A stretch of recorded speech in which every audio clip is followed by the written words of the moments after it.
ಚೆನ್ನಾಗಿದೆ ಏನೇನು ಇಷ್ಟ ಆಯ್ತು? ಎಲ್ಲ ಇಷ್ಟ ಆಯ್ತು. ಲಾಸ್ಟ್ ಅಲ್ಲಿ ಸಸ್ಪೆನ್ಸ್ ಚೆನ್ನಾಗಿದೆ. Cinema super sir. ಹೀರೋಯಿನ್ ಒಳ್ಳೆ ಅಭಿನಯ, ಕೊನೆ ತನಕ ಸಸ್ಪೆನ್ಸ್ ಇತ್ತು, ಬಹಳ ಖುಷಿ ಆಯ್ತು. ಇಷ್ಟ ಆಯ್ತು ಅಂದ್ರೆ ಸಂಜೆ ಅಭಿನಯ ಚೆನ್ನಾಗಾಯ್ತು. ಅಂದ್ರೆ ಕತೆ ಯಾವ ತರ ಹೋಗ್ತಿದೆ ಅಂತ ಗೊತ್ತಾಗಿಲ್ಲ, ಕೊನೆಗೆ ಎಂಡಿಂಗ್ ಆ ತರ. ತುಂಬಾ ಚೆನ್ನಾಗಿದೆ ಮೇಡಮ್, ತುಂಬಾ ಚೆನ್ನಾಗಿದೆ, ಏನೇನು ಇಷ್ಟ ಆಯ್ತು? ತುಂಬಾ ಸಸ್ಪೆನ್ಸ್. ನೀವು ನೋಡಿ ಚೆನ್ನಾಗಿದೆ, ಈ ಟೈಮ್ಗೆ ಡಿಫ್ರೆನ್ಸ್ ಇದೆ. ಚೆನ್ನಾಗಿದೆ, ತುಂಬಾ ಚೆನ್ನಾಗಿದೆ. ಒಂದೆಲ್ಲ ಡಿಫ್ರೆಂಟ್ ಆಗಿದೆ. ಮೂವಿ ನೋಡಿ ಇಂಟ್ರೆಸ್ಟಿಂಗ್ ಆಗಿದೆ.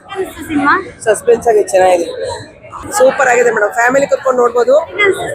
ಸೂಪರ್ ಆಗಿತ್ತು, ಸಸ್ಪೆನ್ಸ್ ಚೆನ್ನಾಗಿತ್ತು. ಏನೇನು ಇಷ್ಟ ಆಯ್ತು ಸಿನಿಮಾದಲ್ಲಿ? ಎಲ್ಲ ಫಿಲಮ್ ತುಂಬಾ ಚೆನ್ನಾಗಿ ತೆಗೆದಿದೆ. ಆಕ್ಟಿಂಗ್ ಇಷ್ಟ ಆಯ್ತು, ಕಂಟೆಂಟ್ ಚೆನ್ನಾಗಿದೆ, ರಿಯಾಲಿಟಿಗೆ ಚೆನ್ನಾಗಿದೆ, ಆಮೇಲೆ ಸಿನಿಮಾಟೋಗ್ರಫಿನೂ ಚೆನ್ನಾಗಿದೆ. ಎಲ್ಲ ಅಂತ ಡಮ್ಮಿ ಹಾಗೆಲ್ಲ ಏನ್ ಮಾಡಿಲ್ಲ, ತುಂಬಾ ಚೆನ್ನಾಗಿ ಮಾಡಿದ್ದಾರೆ. ತುಂಬಾ ಚೆನ್ನಾಗಿದೆ ಮೇಡಮ್. ನಾವು ಹೊಸ ಪ್ರಯತ್ನ, ಹೊಸ ಪ್ರತಿಭೆಗಳು, ಒಳ್ಳೇದಾಗ್ಲಿ, ಚೆನ್ನಾಗಿ ಮಾಡಿದ್ರೆ, ಕತೆ ಚೆನ್ನಾಗಿದೆ.